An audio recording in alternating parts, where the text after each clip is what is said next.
رسول اللہ صلی اللہ علیہ وآلہ وسلم نے فرمایا کہ جو مسلمان کوئی پھلدار درخت یعنی پیڑ لگاتا ہے پھر اس سے انسان اور حیوانات کھاتے ہیں تو لگانے والے کے لیے وہ صدقہ بن جاتا ہے۔ انٹرنیٹ کی ہسٹری تو صاف ہو ہی جاتی ہے، لیکن جو کندھوں پہ بیٹھے ہیں ان کا کیا ہوگا؟ ایسے عمل نہ کریں جن کا حساب دینا مشکل ہو جائے۔ حضرت ابو ہریرہ رضی اللہ تعالیٰ عنہ سے روایت ہے کہ سیدنا رسول اللہ صلی اللہ علیہ وسلم نے فرمایا، جسے نماز جمعہ کی ایک رکعت مل گئی اور اس نے امام کے سلام پھیرنے کے بعد دوسری رکعت پڑھ لی تو اس کا جمعہ ادا ہو گیا۔ اس حدیث مبارک سے ثابت ہوا کہ اگر کوئی شخص جمعہ کی دوسری رکعت میں شامل جماعت ہو اور امام کے سلام پھیرنے کے بعد ایک اور رکعت پڑھ کر سلام پھیر دے تو اس کا جمعہ ادا ہو جاتا ہے۔ اگر کوئی شخص دوسری رکعت کے بعد تشہد میں امام کے ساتھ شامل ہو تو اس کی بھی نماز جمعہ ادا ہو جائے گی۔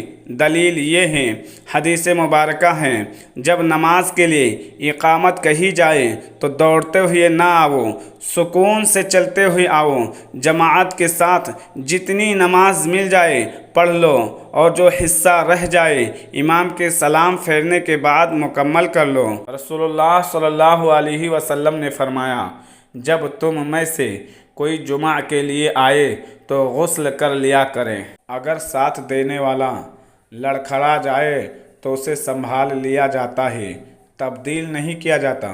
ہم سکون کی تلاش میں اکثر ان راستوں کو اپناتے ہیں جو مزید بے سکونی کی وجہ بنتے ہیں۔ دنیا مومن کے لیے جیل خانہ ہے۔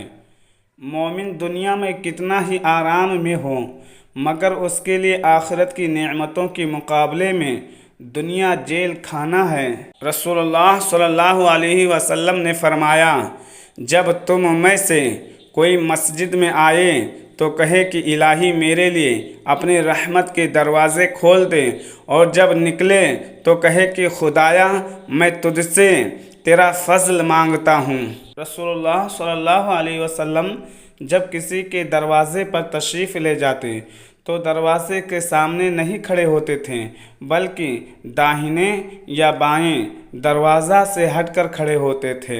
نبی کریم صلی اللہ علیہ وآلہ وسلم نے ارشاد فرمایا، جو آدمی اپنے والد پر لعنت کرے اس پر اللہ تعالیٰ کی لعنت ہے۔ آقا کریم حضور صلی اللہ علیہ وسلم نے ارشاد فرمایا کہ میرے صحابہ کو برا بھلا نہ کہو، قسم اس ذات کی جس کے ہاتھ میں میری جان ہے، اگر تم کوئی احد پہاڑ کے برابر بھی سونا خرچ کریں تو ان کے ایک مد ایک سیر بلکہ آدھے مد کے اجر کے برابر بھی نہیں پہنچ سکے گا۔